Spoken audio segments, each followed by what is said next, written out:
I got it.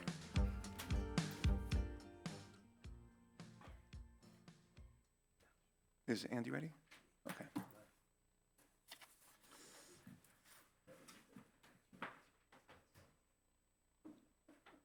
All right, good evening, everyone. This is a regular meeting of Livingston's Planning Board, and notice of this meeting has been published in accordance with the Open Public Meetings Act. Can you take the roll, Jackie, please? Yes. Mr. Reber? Mr. Reber? Here. Ms. Fass? Here. Mr. Lewis? Here. Mr. Dufford? Here. Mr. Platani? Yes. Ms. Vishnu? Here. Vice Chair Santola? Here. Chairman Fernandez? Here. We have our quorum. Mr. Ratner, Mr. Diner, and Ms. Connor are not present this evening. We also have our board attorney, assistant township engineer, our traffic consultant, and our planning consultant. Thank you. And if you can call the first matter on the agenda for tonight? Yeah, that matter, Mr. Chairman, the board gave non-binding guidance on August 5th for application number 2025-39-LM and 2025-40-PFSP for 19-43 and 45 South Livingston Avenue. Okay, thank you. And that resolution is still being drafted, so we'll carry that to our next meeting, which will be? That would be Tuesday, September 16th. Okay, so that's September 16th at 7:30. No further notice is required. This is the public notice of that meeting. Great. Thank you. And then moving on to the next matter. Preliminary and final site plan with variances for application number 2024-74-PFSPV, Block 6100, Lot 5, 70 South Orange Avenue, Camelot Associates LP, in the R5Q Residence Overlay Zone. Thank you. Welcome. Hi, good evening, Chairman, board members. My name is John Wichiscala. Always a pleasure to be here in the Township of Livingston. I hope everyone had a nice holiday weekend. September 2nd. Summer's over, but we're happy to be here nevertheless. I'm here tonight on behalf of Camelot Associates LP. My client is the owner of the subject property located at 70 South Orange Avenue. Property is identified as 6100 Lot 5 on your tax map, and it is located in your R5Q Residential Overlay Zone District. Subject property is just over 9 acres in size. It's currently improved with a vacant office building with surface parking lots. We are excited to be here this evening seeking preliminary and final site plan approval to permit the development of a multifamily inclusionary residential development on the subject property. It's comprised of 223 units.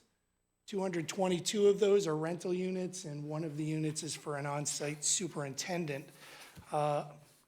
Pursuant to our proposal, we're going to remove the existing improvements on site, and we're proposing the development of a single building that consists of 4 levels of multifamily residential housing over a ground level of parking under the building. Proposed project includes surface parking, lighting, landscaping, stormwater management facilities, and a host of amenities for the residents that'll be moving into this community, which you'll hear in greater detail tonight. For the board's edification, this project is a part of the township's 3rd round affordable housing settlement, which was entered back in 2023.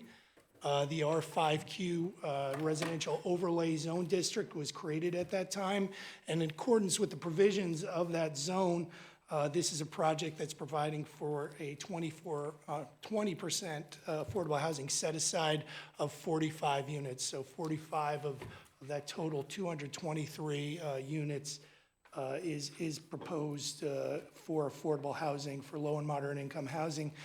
We think it's a beautiful project that's very well designed in accordance with the overlay zoning that was adopted, really consistent with what had been presented back at the time. It is a project that complies in all respects with respect to use, density, building height, impervious coverage, setbacks, and the other bulk standards that are set forth in the R5Q overlay zone. Candidly, it's very rare that I come in with an application that is fully conforming. We believe this one does. However, that being said, we did receive a review report, and a question was raised as to whether variance relief was necessary with respect to the dimensions of parking stalls within that surface garage level parking. Your ordinance has a general requirement of 9 by 20. If there isn't either a curb stop or a curb line. The 2-foot For an overhang. overhang, it's a 2-foot overhang provision. Of course, the residential site improvement standards provide that 9 by 18 is the standard, and we comply with the RSIS standards, which we believe control in this regard. However, that being said, been before this board and had this same discussion. We did notice for the variance, and Mr. Lanzafama will address it as well over the course of the evening, and you'll see how the parking lays out and so forth, and we believe it works. We did also request an EIS waiver, really a technical waiver. While we didn't submit a standalone EIS, what we did do was to submit an environmental assessment report that was submitted part and parcel to DEP permitting. We believe it contains sufficient information, the appropriate information that this board and its professionals would look at anyway in the course of a development. This is a developed site. I know you're all aware of it, and we're really sticking within, by and large, the scope of the developed area. I have 3 witnesses this evening, project engineer and planner Michael Lanzafama. Mr. Lanzafama will run through the site, existing conditions, what's being proposed, and he'll just touch on all aspects of operations. We've got Gary Dean, he's our traffic engineer. He submitted a report. Mr. Klein reviewed that report. Mr. Dean will speak to the general traffic impacts associated with this. And then last but not least is our project architect, Jack Raker with Minnow and Wasco.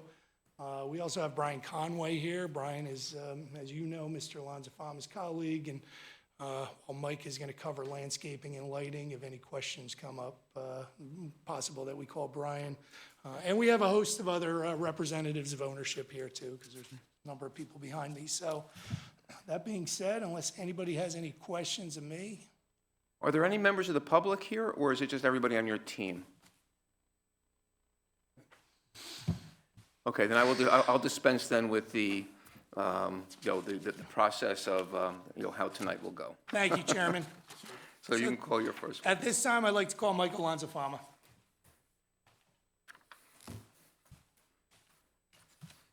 We did send notices, just for the record. Sure you did.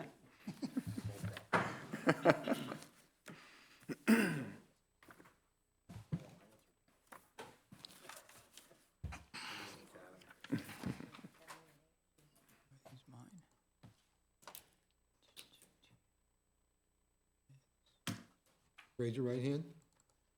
You swear the testimony you give in this matter will be the truth, the whole truth, and nothing but the truth? I do. My name is Michael Lanzafama. That's Lanzafama.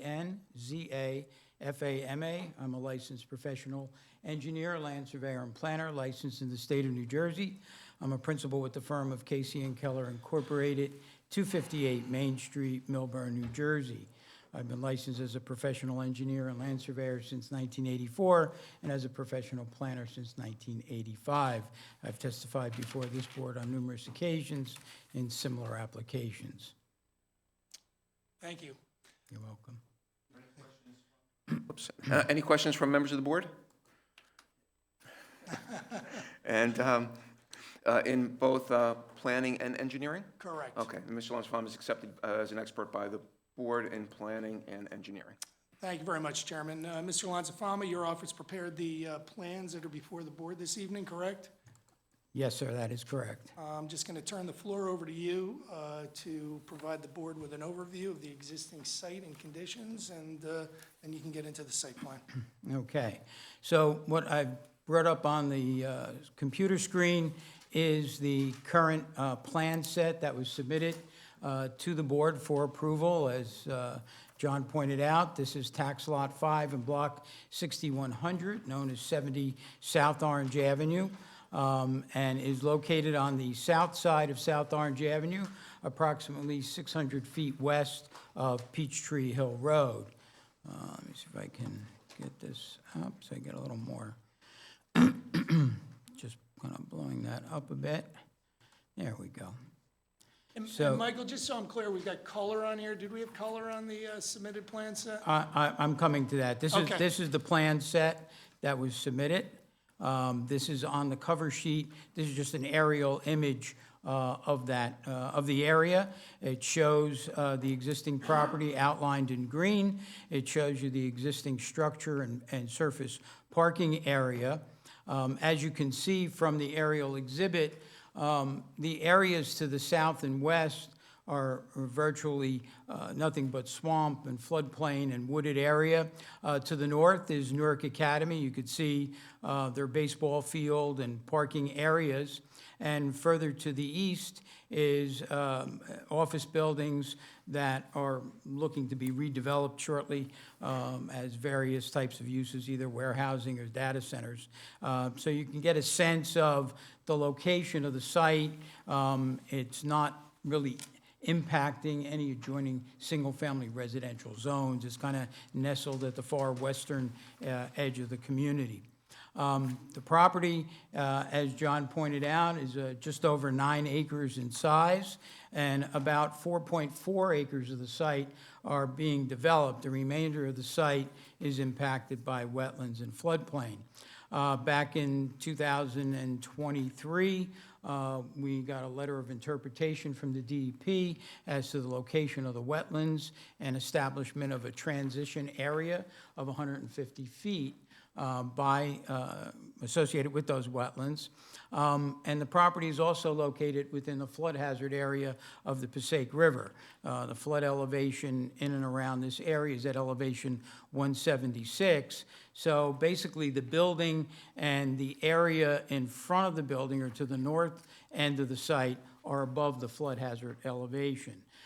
So we secured an individual flood hazard permit to redevelop the site, to remove the existing structure and surface parking area and replace it with the multi-level building with the parking located on the first level, ground level. The building then cantilevers over the floodplain to allow floodwaters to freely move up under the building so that we met the zero net fill requirement of the DEP. Moving on to, let me see, let me just put this down for a minute, and renderings. And this is the color rendering that John was referring to, is the site plan that we've added some color to.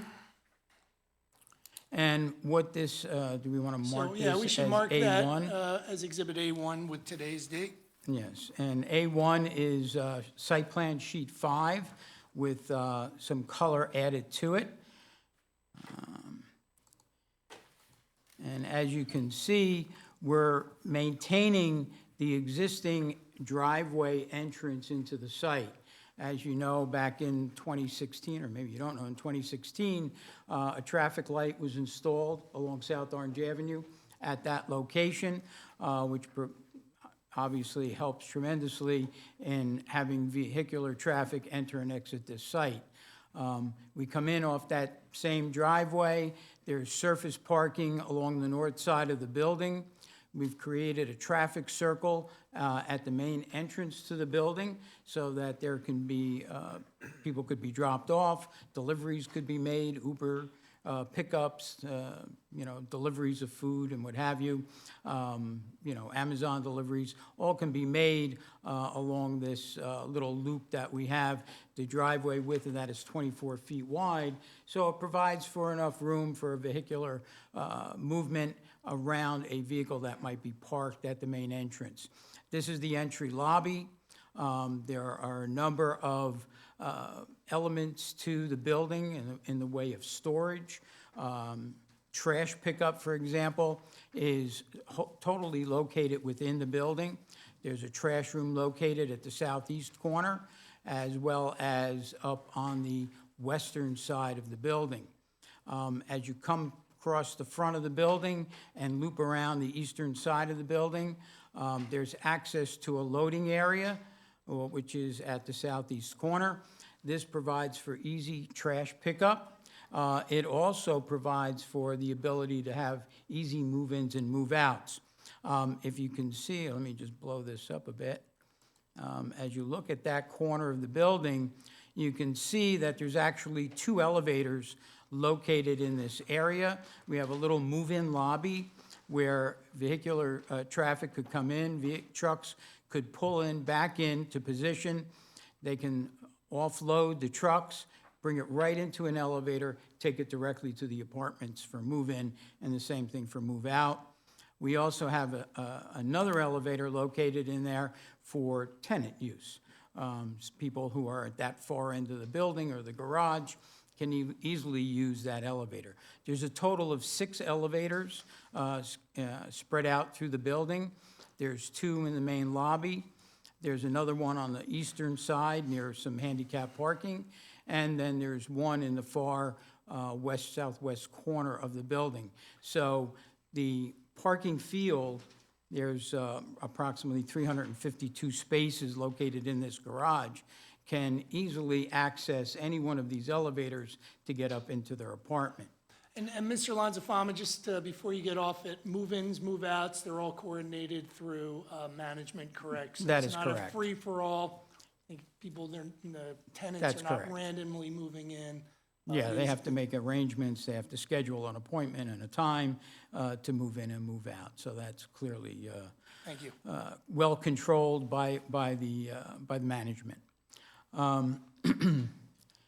Just jump over to, let me just run through some of the metrics in the project to demonstrate compliance with the zoning.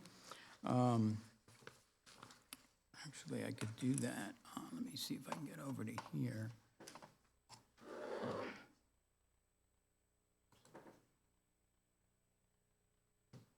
There we go. This is the zoning table that is on sheet 2 in your plan set. And this demonstrates compliance with all of the bulk standards of the zone. The minimum setback requirement from South Orange Avenue is 100 feet. We're well over that. We're 130 plus feet. The easterly setback and westerly setbacks have to be 50 and 45 feet respectively. We're over at 108 and over at 49. The minimum rear yard setback is 70 feet. We're at over 103 feet. The density that's allowed is 222 units with 1 caretaker unit, and that's exactly what we are proposing. The building height is 65 feet and 4 stories above the parking garage, and that's measured from the front entry of the building, and that's exactly what we have to the surface of the roof. There are no accessory structures associated with this project. The building and the parking area basically sit right atop the area of prior disturbance, which was the office building and the surface parking area. And you can see that building coverage is allowed to be 45%. We're at 33.25%, well below what is permissible under the ordinance. Impervious coverage is 65%. We're at 43.38%. Again, well below what is required. We meet all setback requirements for parking. We have one monument sign located at the driveway entrance. That's compliant with regard to size. We're allowed 48 square feet and a 5-foot setback from the South Orange Avenue right-of-way, and we comply with both of those, the 5-foot setback, and the sign is at 46.75 square feet, so well in compliance. And it doesn't exceed the limited height of 8 feet. It's exactly at 8 feet. The parking for the project is based upon the requirements of the residential site improvement standards. So based upon the arrangement, we have 56 one-bedroom units, 141 two-bedroom units, and 26 three-bedroom units. So that equates to 437 required parking spaces. We're proposing 25 EV charging stations, so we get a credit or a bonus of 25 spaces, so that brings us down to 412 spaces are required. There are 60 surface parking spaces proposed and 352 garage spaces.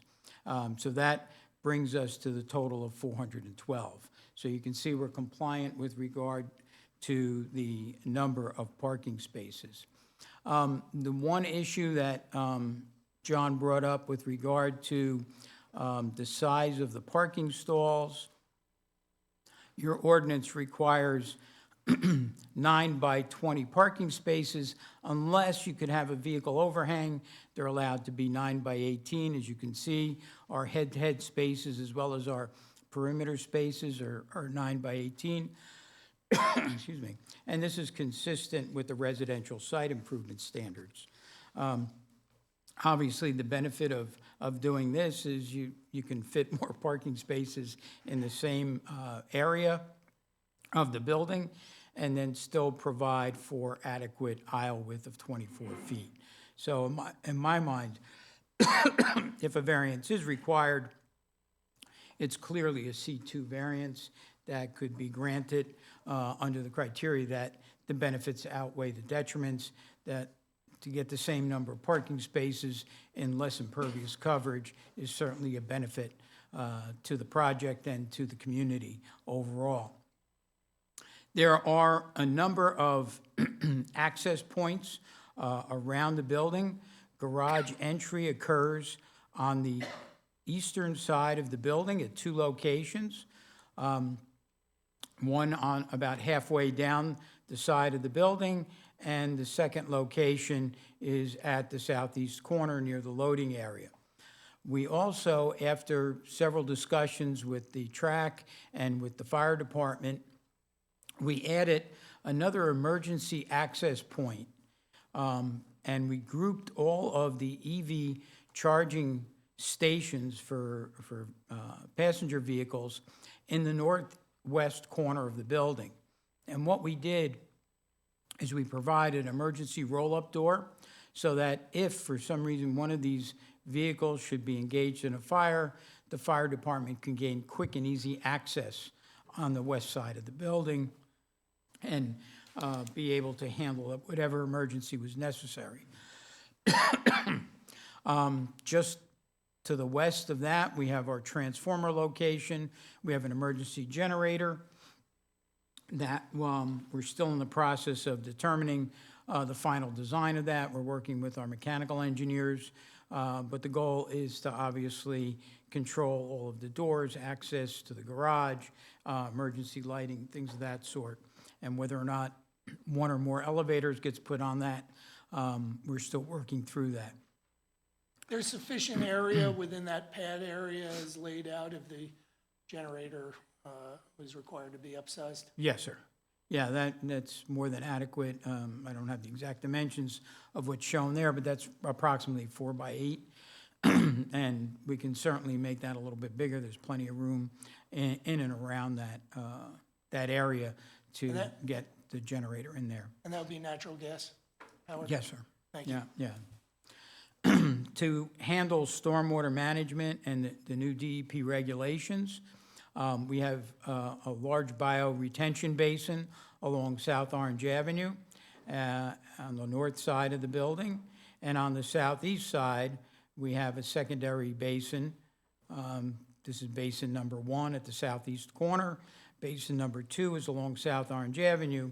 And then we have a large detention area under the building that handles all of the roof water. This system was designed with the new BMPs in mind, and that is, not only do you have to look at what the rainfall events are today, but you have to project it into the year 2050. And the system is designed to handle the projected increase of rainfall resulting from that anticipated change in the climate and the environment.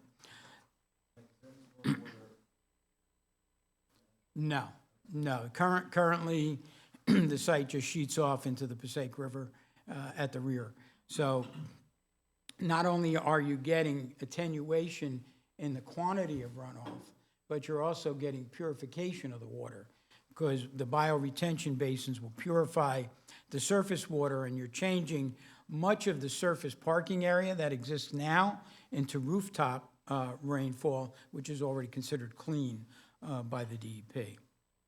So this was reviewed and approved by the DEP as part of our transition averaging permit that we secured. At the time we got our permit, it wasn't required to do the 2050 storm. But when we made the application, we decided to upgrade it and make sure that it did meet those standards.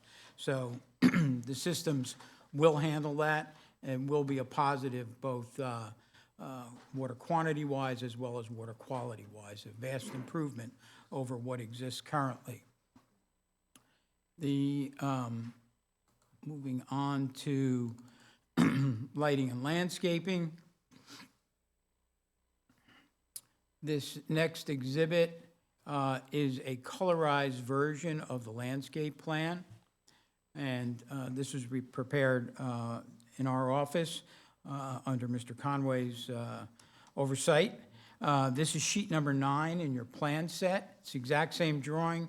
We just added some color to it. So we should call that as Exhibit A2.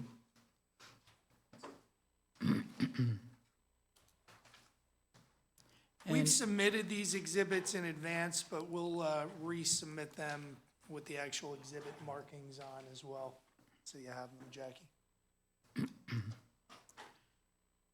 So the overall plan, the existing site, having been already developed, had a total of 77 trees in the area to be redeveloped. We had to take down 67 of them, which requires 106 replacement trees. We're able to plant 50 trees on the site. We've already prepared a tree removal application that will be submitted once we move on to resolution compliance, should the board grant us approval. The landscape plan was developed not only for this site plan, but also for our flood hazard and transition averaging approval. We did extensive replanting and revegetation of the transition area, the wetlands transition area. These are all native species that we're using. And there are a variety of shrubs and ornamental trees as well as shade trees. So you can see a significant amount of trees along South Orange Avenue, along the front of the building. So providing us with a nice streetscape, a nice aesthetic view of the front entry. There's a sidewalk that runs along the entire frontage. We have a pedestrian access pathway that can bring pedestrian traffic directly into the lobby. There is a bus stop right near us. So this makes sense to have that access off of the street. There's a walkway that comes around the east side of the building, so visitors parking along the east side or north side of the building have an easy and safe pathway to the main entrance. We did get a review memo from Mr. Klein, Lee Klein, regarding some signage modifications about the circle. We're going to make that adjustment, basically letting motorists know that there's two-way traffic occurring along here, so they don't think it's just a one-way traffic movement, to be conscious of what's happening around them. The lighting for the project is all LED-type fixtures. We have just 2 wall-mounted fixtures over the entrance to the garage. All of the other poles are pole-mounted, all the other lights are pole-mounted. And we've illuminated the entry areas to a little brighter lighting level, and we've kind of softened the lighting as you come around the east side of the building. So the levels of lighting meet the standards of the township's requirements and provide for safe passage by vehicular traffic and pedestrian traffic. We did receive a number of review memos from the municipality. We're working through them. Obviously, the engineering review memo, we had been ongoing for several months, and we've complied with almost all of those requirements.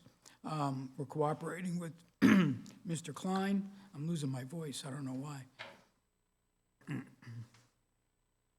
Thanks, Brian. I knew I brought him for a reason.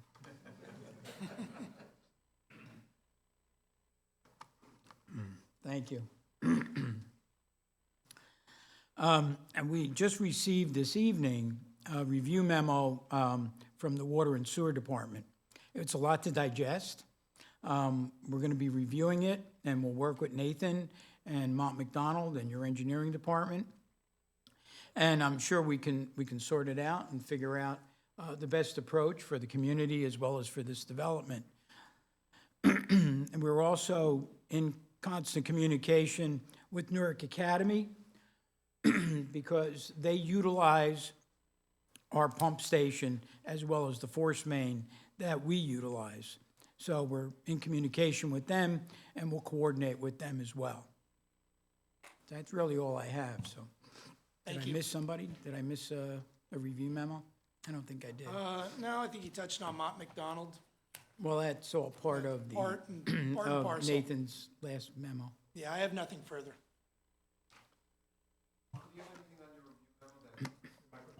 That you need Mike to go through? I know there was, I think, access, emergency vehicle access into the parking garage, was the height sufficient? We're seeing some comment about that. There's enough height clearance for emergency vehicles to get in, such as an ambulance or a police vehicle. You're not gonna bring a fire truck in there. We did provide some truck turning exhibits that show how the fire truck can maneuver through the site, as well as loading and unloading, as well as refuse pickup. Is the garage gated? Is it closed? And then how do people access the garage? They all have a key fob Okay. to get in. If some of the garage spaces can be utilized by guests. So if the 60 parking spaces are totally filled, they have to report into the lobby, and then they're buzzed in. And then they're told where to park.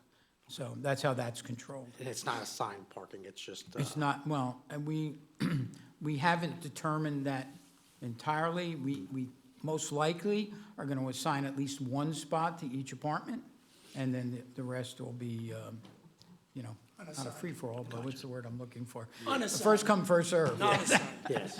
No, other than that, I mean, you already touched about, obviously, well, Nate's latest review, and Mont McDonald, I think you resubmitted 2 weeks ago, some stuff. So Right. a couple of things we had to work through. And then the Newark Academy, is the pump station privately owned, or is it It's privately owned, yes. by the developer, or is it? By the developer, yes. Okay. It was built in 1977 as part of the office building construction. And then Newark Academy ties into it, that's how it works? Okay. Yes, that's our understanding. My conversations with Brian Stevenson, the manager of the Newark Academy, is that their pump station pumps into our pump station, and then it gets to the force main. So we just got to work together on evaluating that. Exactly. Correct. Perfect, that's all I have, thanks. Real quick, before we get off the access, so you said a guest is gonna have to, what, pull into the roundabout, the circle, and then Correct. walk into the lobby? That's correct. And get like a code and then go into the, as Exactly opposed right. to, what's it called, the butterfly system, where you can call to your, you call to You the could person do that that, lives there? yes. You're not gonna do the butterfly? No. Okay.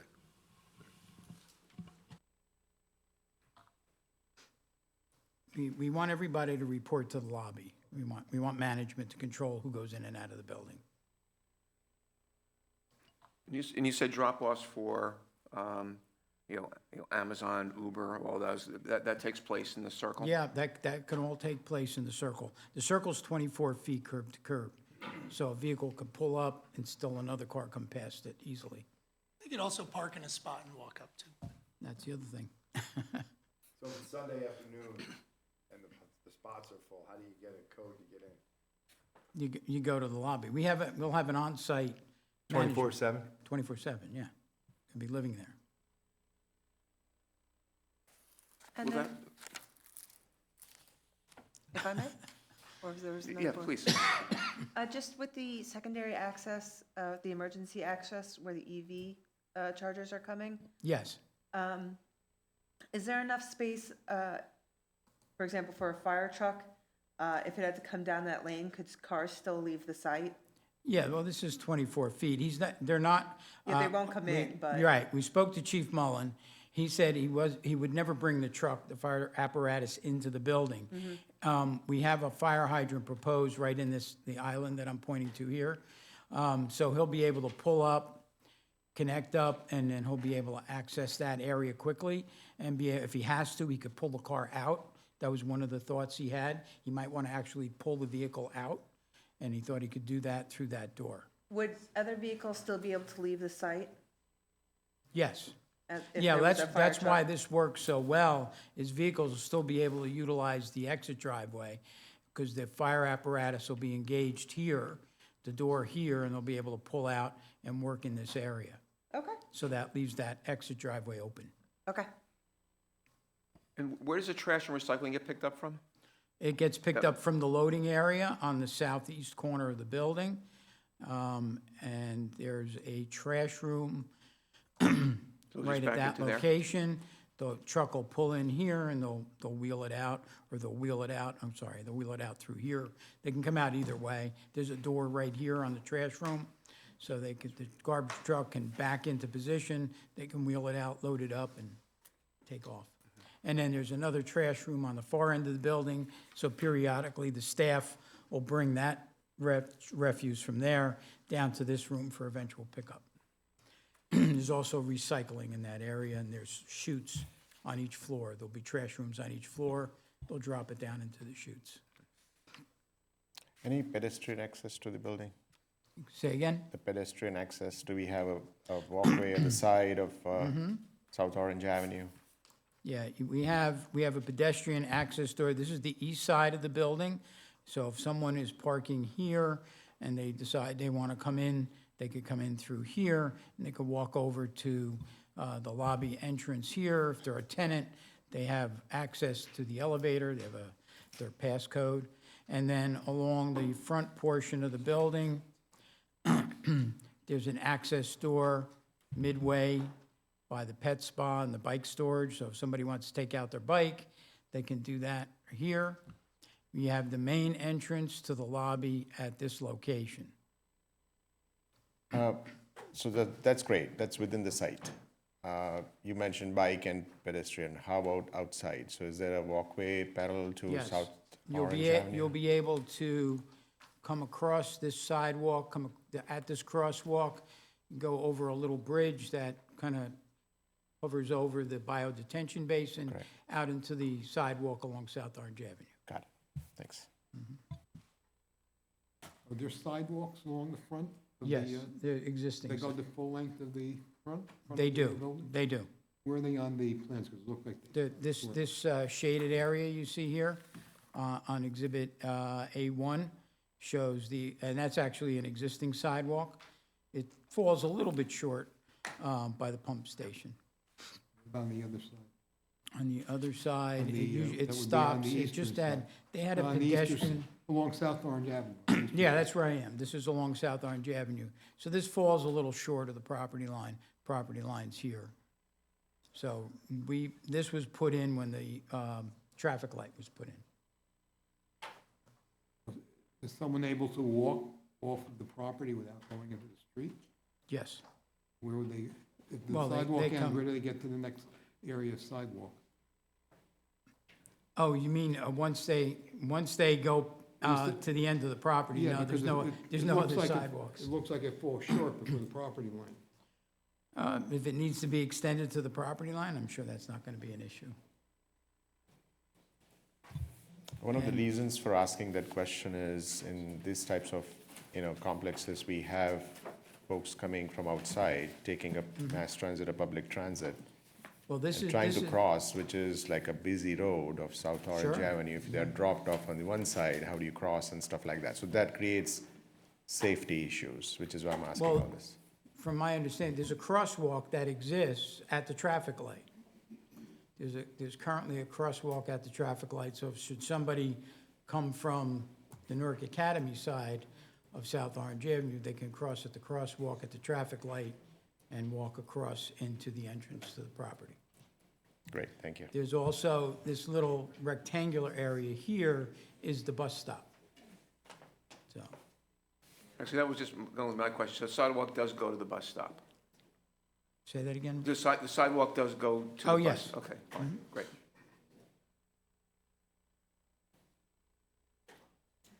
Any other questions from our professionals?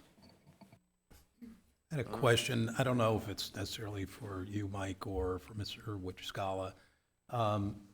You indicated, and I think in your opening statement, you indicated as far as the parking space size, just so I understand, is the position is that RSI preempts local short of a special area standard, which I don't think we did with our ordinance, because I think it predated RSIS. Okay. Correct. Yes, Just wanted that's to, right. okay, thanks.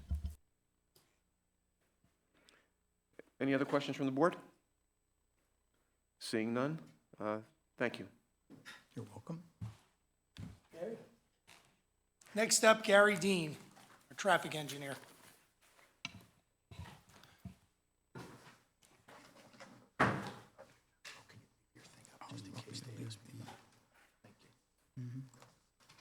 Which one, the site plan? There you go. Good evening. Do you swear the testimony you give in this matter will be the truth, the whole truth, and nothing but the truth? Yes, I do. Full name for the record, please? Gary Dean, D-E-A-N. Professional address is 181 West High Street in Somerville, New Jersey. Mr. Dean, can you please provide the board with a brief summary of your educational and professional background and licenses you hold? I have a Bachelor of Science degree in Civil Engineering. I've been licensed as a professional engineer for the past roughly 35 years. And to the best of my memory, I appeared before this board as part of the Westminster Hotel redevelopment, I think within the past 6 months or so. But my license as a professional engineer is current and remains in good standing. Any questions from the board? Any objections? The board accepts you as an expert in traffic engineering. Thank you, Mr. Chairman. Thank you. I do need to correct Mr. Wichiscala in that, unlike most applications, I did not prepare a traffic study for this application. Part of the reason is, A, Mr. Klein did his usual exemplary job in obviating the need for it, but most importantly, and I think the highlight of this particular project is it's a unicorn-type project where most development adds traffic to a community. Because the site is already redeveloped, the conversion from 80,000 square feet of office space to 223 units actually reduces traffic by about 2/3 what it formerly was when the office was developed and more active. We obviously have to receive approval from the Essex County Planning Board, but given the absence of any material traffic changes and certainly a reduction, and the fact, and about 7 years ago, I represented Newark Academy, and that when the former owner had proposed putting in the traffic signal that's at the site driveway, Newark Academy was concerned about the effect on their school dismissals and arrival, and we spent some time working with the property owner's traffic engineer at the time, just to look at the traffic signal timing and some of the improvements that were proposed. And since that time, obviously, the property has had the signal installed. That in and of itself facilitates traffic in and out of the subject site. The only difference is with a residential development, you have more people leaving in the morning, whereas with an office use, you would have arrivals in the morning and then the reverse at night. But with that, we are looking at roughly a 37% or so reduction in overall peak hour traffic, which again is certainly a step towards managing transportation in any community. So unlike most of the time where I step up and say this will have no adverse or negative impact, quite to the contrary, this redevelopment would have a positive traffic impact. The other thing we've done is work with the design team, looking at circulation, access. Certainly the concerns about pedestrian circulation were picked up. Interestingly enough, this is the only site, I believe, on South Orange Avenue that has sidewalk. There's connectivity to go across the street, across the Newark Academy property, but they have no sidewalk. So really, whenever it was put in, obviously it was with good intentions in terms of having accessibility. It does provide access to the bus stop, and I think that's the most critical for future residents. RSIS does dictate a lot of the design elements of a exclusively residential project in terms of parking stall size, aisle widths, and the like. The applicant has adopted a belt and suspenders approach towards seeking the relief from your ordinance, even though it's at variance and has been supplanted by RSIS. But to tidy that up, and certainly as a residential project, the parking space turnover is fairly minimal, and the design does comply with RSIS. Other than that, I think the rest of, and I'll defer to Mr. Klein, but his comments were certainly constructive and helpful, and I know Mr., must be where, this spot, because I'm getting it too. Those comments are all acceptable to the design team with no exception, and certainly will further enhance the overall circulation to the site. So that's all I have, unless there are specific questions. Handicap parking within the parking deck, where are they located?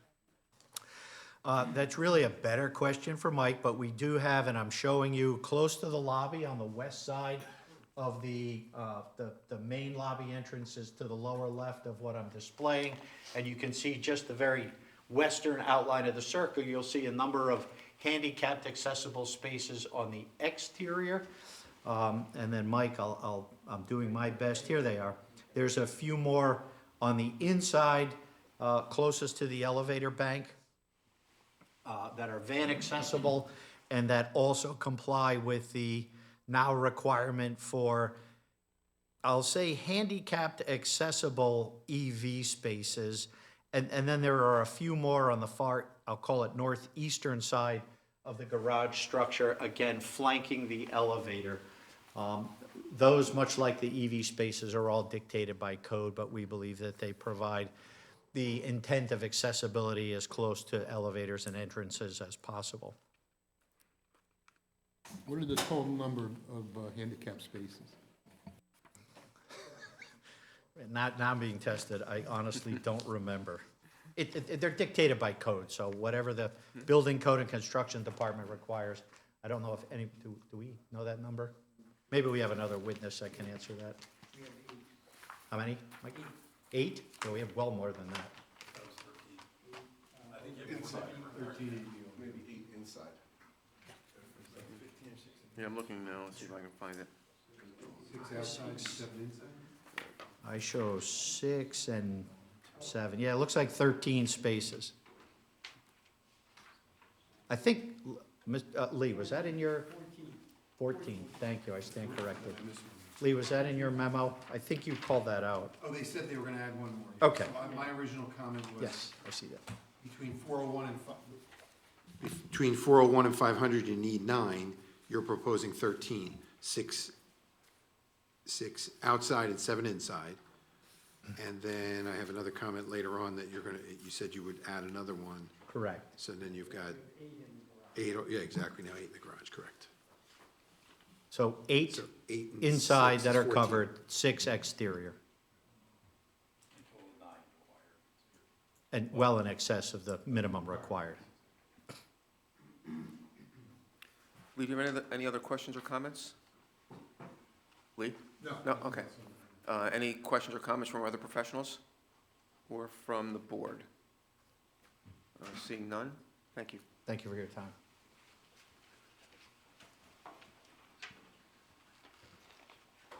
Chairman, I also know we don't have any members of the public here, but technically, we should probably ask if there are any members. That's true. I guess even though I did ask whether there were any, you're correct. So are there any members of the public that have walked in to ask questions of either of these two witnesses? And seeing none, we will then move on. But good point, thank you.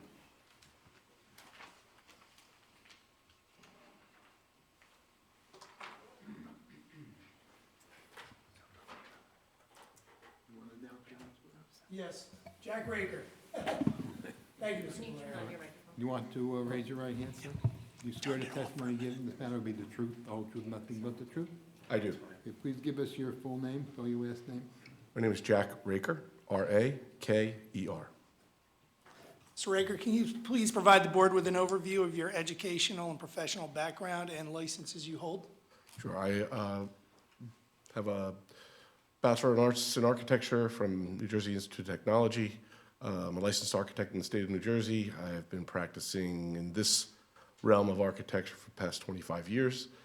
And my license is current and in good standing. And I've testified before this board, actually I think it was last month, and numerous boards throughout the state of New Jersey. Are there any questions from the board, any objections? So the board accepts you as an expert in architecture. Thank you. Mr. Raker, your office prepared the plans, the architectural plans that are before the board this evening, is that correct? They did. Okay, I'll turn the floor over to you to go through your plans accordingly. So Mike did a very thorough job, actually went into the building, so I'm going to skip some of the stuff that he talked about, trash, locations, that kind of thing, because he's already covered that. But we do have, I'm going to talk about the entry. And there's an entry right here. This is the main lobby. There's a lot of them. Just so the board is aware, we are looking at the plans that are submitted, correct? That is correct. These are the plans that were submitted, non-colorized. I do have some colorized exhibits that were added. I'll point them out when we get to them. Thank you. Yeah, we received both sets, but with the colorized and without the colorized. Great. So I'm going to zoom in here a little bit, just so we can get a better view of the lobby, and I'll go over some of the amenities there.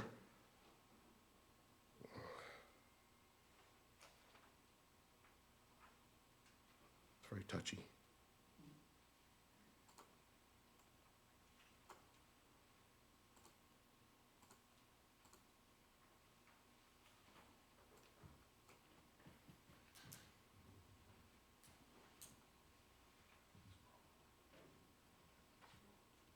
There we go. Okay, so we have the main entry here, goes into the residential lobby that's here. To the left, we have a nice leasing area. That's where you'll be received. There'll likely be a desk somewhere or a counter that's built in. Once we get the interior design in there, where you'll have some type of concierge that will greet guests as they come. Nice sized, well-sized mailroom for all the tenants and a package room. Lots of packages come to these buildings. Packages have to be managed. It's managed internally and distributed to the tenants. They get a little message when they get a package, and they can come down and pick it up. Lots of great amenities here. I'm going to go through. I'm going to also show some sample pictures of another project that we did with very similar level of amenities. I'll take you through that. We have a nice bike storage room here. Inside will likely have some, tools and things to work on your bike. There'll be racks, so you could lock your bike up to a rack.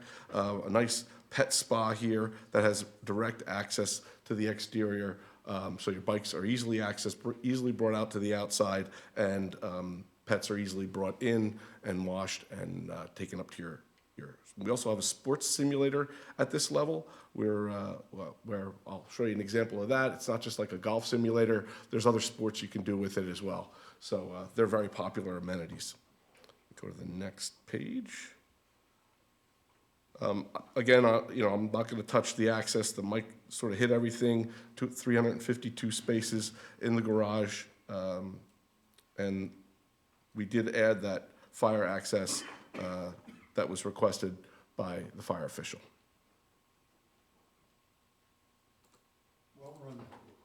Can I ask a question? I had another application somewhere in another town. Isn't there some sort of fire suppression system that they can use for electric vehicles? So there's a lot of new developments in fighting electric vehicle fires.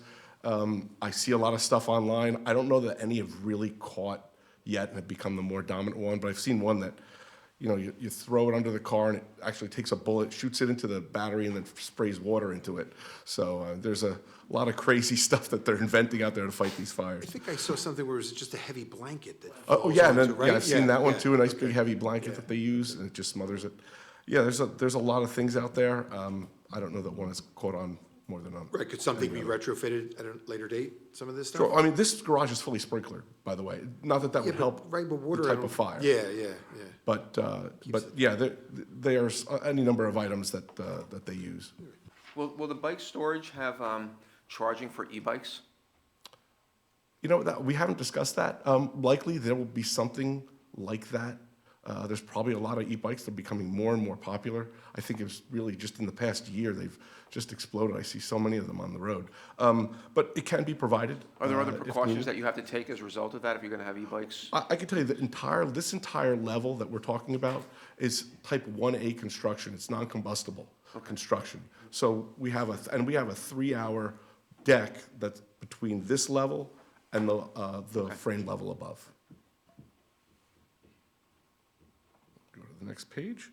So this is the great level of this building. I'm just zoom out just a little bit so you can get the. Just indicate which sheet you're on. I'm on sheet A02. So I'm going to give you a brief overview and then I'll zoom in. So we have lots of amenity in this building. It's a total of about 34,000 square feet of amenity. That's very well amenitized. So these areas here, we have a pickleball court that's 2 stories. It goes up to the next level. We've got fitness and on-demand fitness. We've got a nice lounge area here. We have some gaming areas over here. Lots of great amenity. It all looks out onto a nice big amenity courtyard. This amenity courtyard is almost fully enclosed, so it's surrounded by four walls of residence, but there is a way to walk under the building and into the other amenity. So this is all open. There are units above this area. It's a sort of a covered outdoor amenity. We did this in another project. It was very, very popular, especially on sunny, hot days where you want to sit in a nice, cool area and next to the pool. We've got a great pool out here that's on a little bit of a raised platform, so it doesn't go down into, it sort of splits the level, goes down into the garage a little bit, and then it stays up a couple of feet. It's only about a 4-foot deep pool. It's not like a really deep plunge pool. And then we have an additional amenity off of that, indoor amenity. It's kind of undefined now, but we thought having that pool, having a nice amenity space next to it could be used for parties or things of that nature. And again, another great deck. These decks will have, they'll have fire pits, they'll have TVs, outdoor bar areas, grilling stations for people to come and grill, because you can't grill in your apartment or out on a terrace. You gotta make sure it's in a secure, safe environment with all the controls and checks that are required. Take you to the next slide.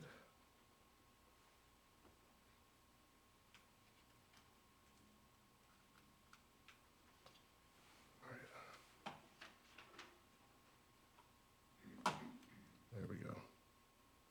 So these are new. The next slides I'm going to show you are new. These are all samples. These are unlabeled in this presentation. So, you're going through the photographs right now? So why don't we just call the photograph package, just identify how many you have, and we'll identify that as Exhibit 8. You want to mark them separately? They were with the submission, but we can mark them separately. Yeah, we could do that. So why don't we start with A3, just explain what that is. Okay, I'm going to go through these very quickly. These are not of this project. These are of another project with similar level finishes. So this is a project we did in Chatham, New Jersey. It's called the Ivy. It's got very similar amenity. It's got roof terraces. It's built over top of a parking garage, but it's got some great amenity. This is just a lounge space. This is sheet A. So it's Exhibit A3, photograph of a lounge space. Of a lounge space. And you can see there's a little bit of an outdoor amenity. You're looking through from this lounge space. You can see another outdoor amenity outside the terrace.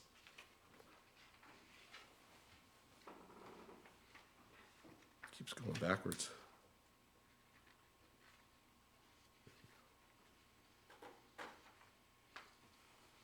A4. A4. This is just a picture of a lot of co-work space that we have here.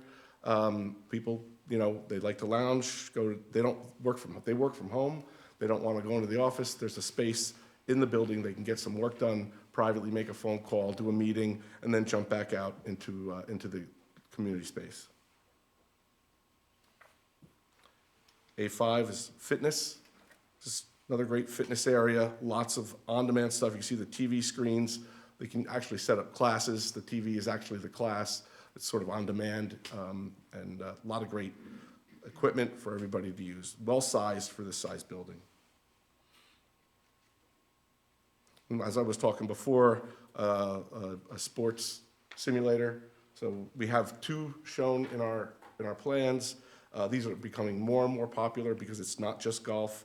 There's a lot of other sports you can play using the simulator. And usually we put like a little lounge area right behind these, so you can get a lot of friends and hang out and play games together. Very social.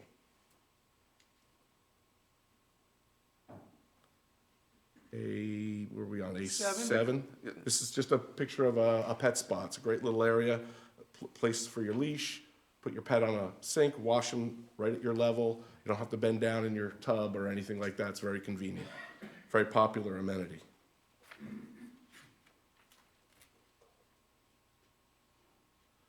This is just a picture of some sample outdoor amenity as well.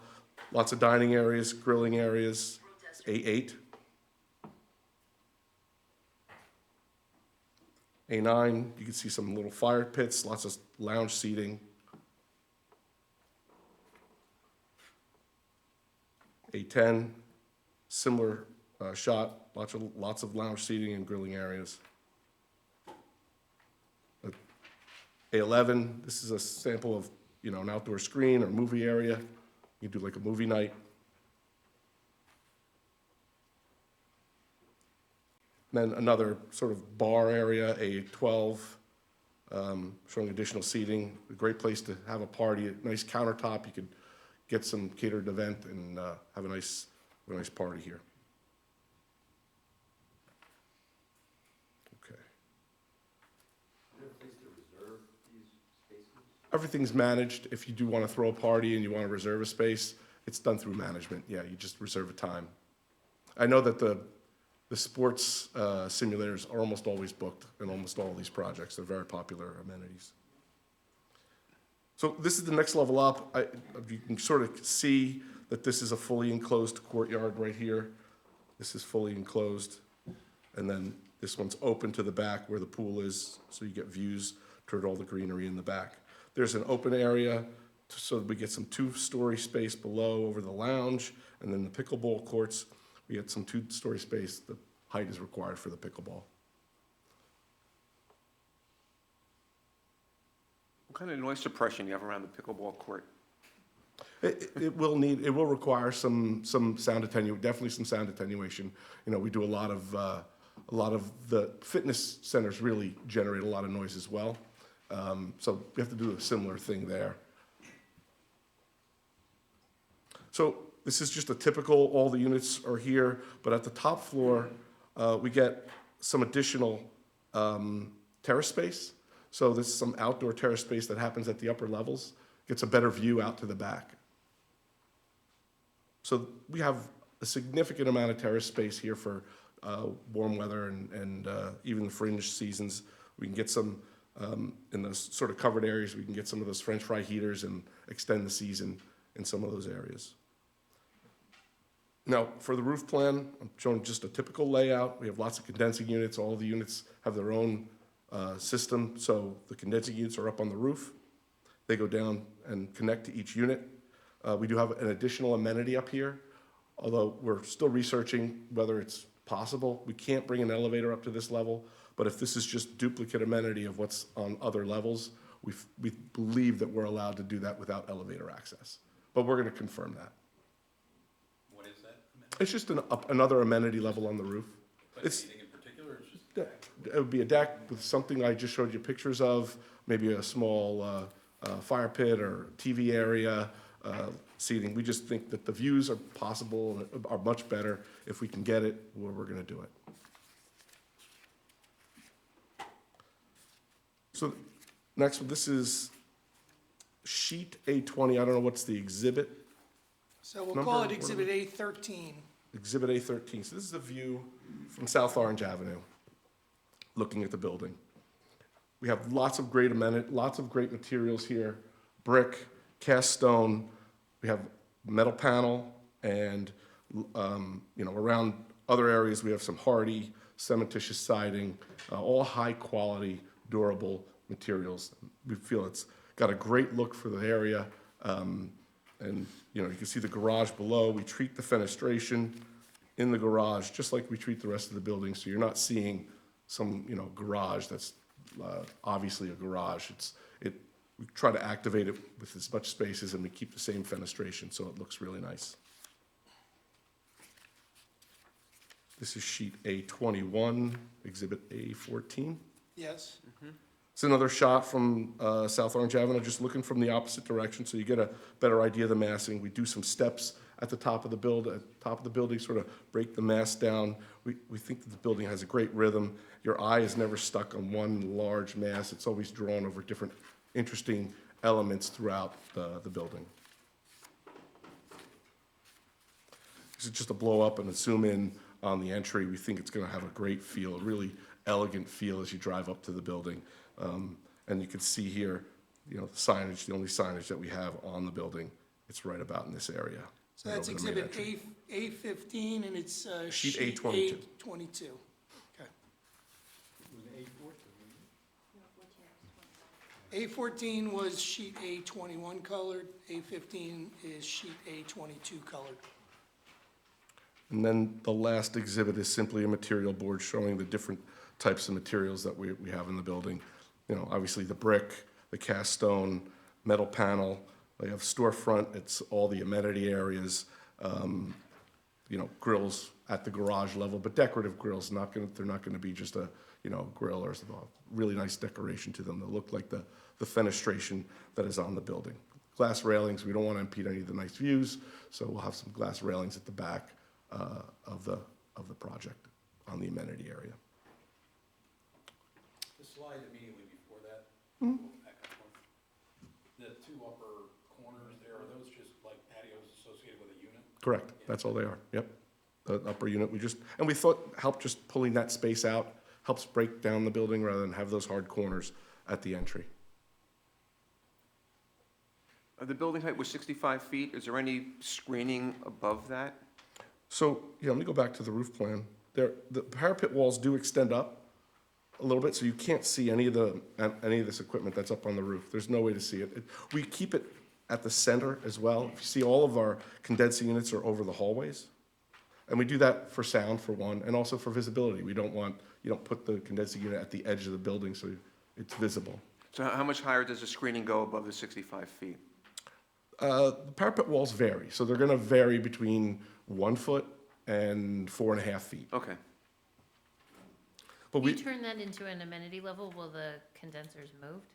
they'll be shown where they are, but we'll put some fencing up there, so we don't want, them visible.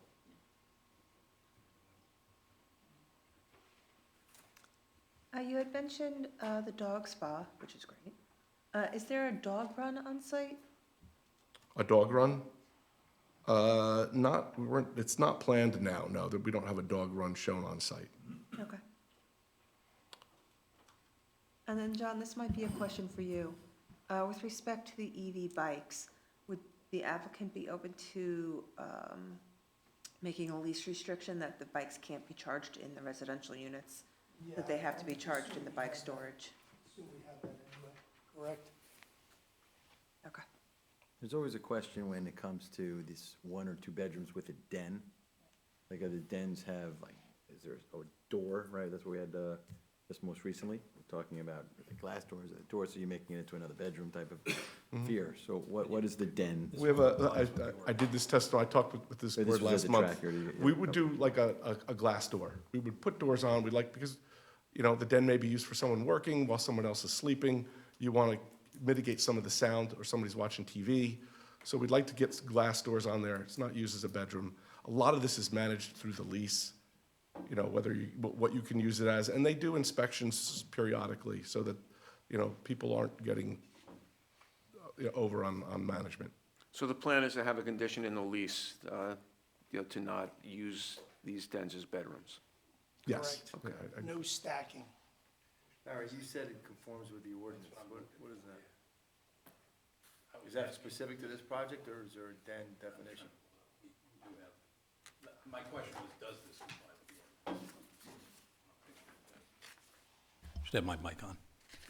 I don't know if this, we had so many different ordinances associated with all these projects. I'm trying to remember where we landed on this one. I know that we had percentages of units can't have dens, and then we have, yeah, this I one don't just believe says there so was a long as they're not restriction. utilized for sleeping accommodations. I don't In believe others, that- it specifically said you couldn't have a door or a closet. This one appears to only say, Yeah, I think the 45 South Livingston Avenue had the. Language that specifically had the said no specific doors. Number of language as well. yeah. Okay. Thank you, Chief. So what does it say here, Ben?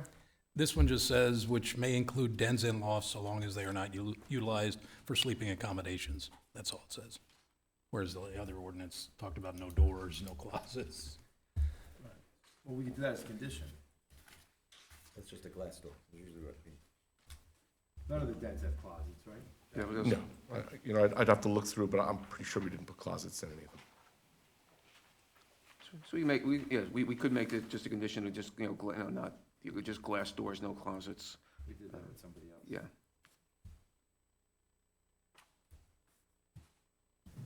And a lease restriction. Right. That's fine.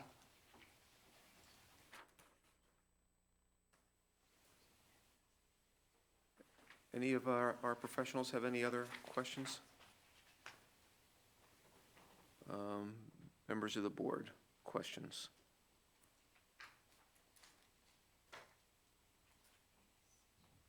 You're going to talk about sign sizes? We did. Mike did, I think I have. it on Mike the- spoke to the monument sign that's out front, which is fully compliant. I think we've got the sign over the door, also Yeah, compliant. we have a sign over the door. All right, so they're all in compliant with the ordinance then? Okay. Yes. Correct. And all the condensers are on the roof, is that That's correct. every unit? Yep. And there's some RTUs for the corridors. They're And a little bit bigger, but we keep them, again, centrally located. And the affordable units have the same heating cooling system? Yep. The affordable units are spread out evenly through, I mean, exactly evenly throughout the. They are, and they're labeled on our plans. Okay.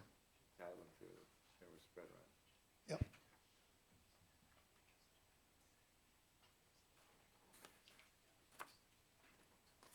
Anybody else? Any members of the public for questions of this witness as to his testimony? Seeing none? That concludes our case, Chairman. Well, let me see if there are Before any. you wrap up, John, so the traffic light now, I don't know if this is for Gary.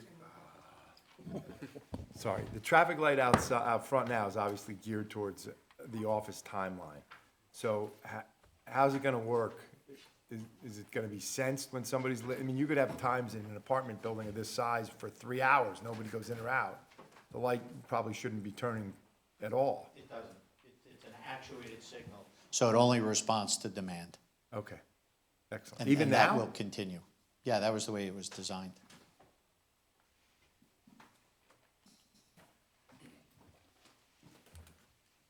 Somebody with a lot of influence must have gotten that light approved. I was in junior high school. Peter, what do you do with all the lawyers that were in there now? You know, we don't Send need them to any, the we don't blue need any building. more lawyers. Send them to the blue There's, building. there are plenty of jokes Yeah, right. tossed in there, I'm certain of it. That's what the wetlands are for. Are there any members of the public that wish to make sworn statements either in support of or against the application? Seeing none? And no further questions from the board. Any closing remarks? Listen, we think it's a terrific project. It is a project that's been envisioned since 2023. It is part of your affordable housing plan. We think, I believe the team of professionals have really come up with a terrific design here for an application, variance-free, with the exception of how you interpret RSIS preemption. I think we just play it safe and, That's fine by include the us. That's variance why we just took that to play it approach safe. and had testimony put in as well. And with that, we'd respectfully request that the board grant approval of the project. The parties having had the opportunity to make closing statements, it appears to the chair of the applicant that all interested persons, board members, have had reasonable opportunity to be heard, that the evidentiary record of this hearing ought to be closed. Absent objection and in the absence of any motion for continuance, the evidentiary record is closed and no further testimony or evidence shall be heard or received. The board members shall have an opportunity to state and discuss their views on this application. I'd again like to thank Mr. Wojciechowski, the entire team, to put together a good application, totally compliant. Personally believe that in 100% residential, the RSIS does preempt. That having been said, I think the proofs were made on the record to support a C2 variance, and so, as an abundance of caution, I would, suggest we grant it, whether it's necessary or not. I would add, I tracked this, so I think what you guys have done since the track has really been great. That process worked well. Really, some good modifications. And, the amenity size for the number of units is really impressive. So I could see, where you're shooting in the demographic run. And obviously, we need the affordable credits, so I like it. So we can either have a motion to approve or disapprove, give non-binding guidance to our attorney to prepare a resolution for consideration. What's the board's pleasure? I think this is sufficiently straightforward. We can just go straight to the I agree. approval. Motion to approve with a memorializing resolution. So moved, Okay. So Barry's made that motion. Is there a second? including the granting of the C2 variance if Correct. necessary. I'll second. Thank you, Lauren. We have a, Is this for the approval? yes. Without, can we go through the conditions or not go through? The conditions that we had was e-bike not being charged in residential units, glass doors, no closets, lease restriction on the dens. E-bikes not being allowed in the residential, not charged. Well, both. Yeah. Mm-hmm. Those were the conditions that I had. We also had modifications on signage. John, your mic. John, your mic. I Get thought the I was sign done. from back I thought I was done Can't hear you. speaking. Sorry about that. We had also His agreed, voice doesn't carry. we've never been accused of not speaking loudly enough. Yeah, Mr. Klein's comments on signage, we agreed to make those wayfinding or directional signs necessary, and to work with the board professionals. Yeah, that was the other thing, work with water, sewer, and engineering and traffic for comply with their conditions. So The I will make my reasonable motion approach subject to to all same. those conditions. So my motion is subject to all those conditions. Thank you. Same. Thanks. I would just add, and you don't have to make it a condition, but I would really look for a spot for a dog run. If you're gonna have a dog spa, and you're gonna high demographics, you're gonna have people with dogs. They got hundreds of acres. And there's of nowhere dog else to run. go. Newark Academy will Courtesy hate of you. East Orange Water Commission. We'll agree to take a look at it and make it happen if we can.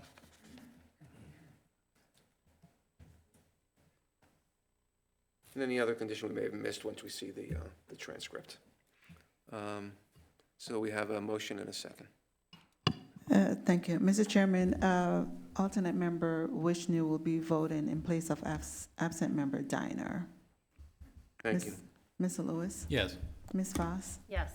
Mr. Reber? Yes. Mr. Dufford? Yes. Mr. Butani? Yes. Ms. Wishnu? Yes.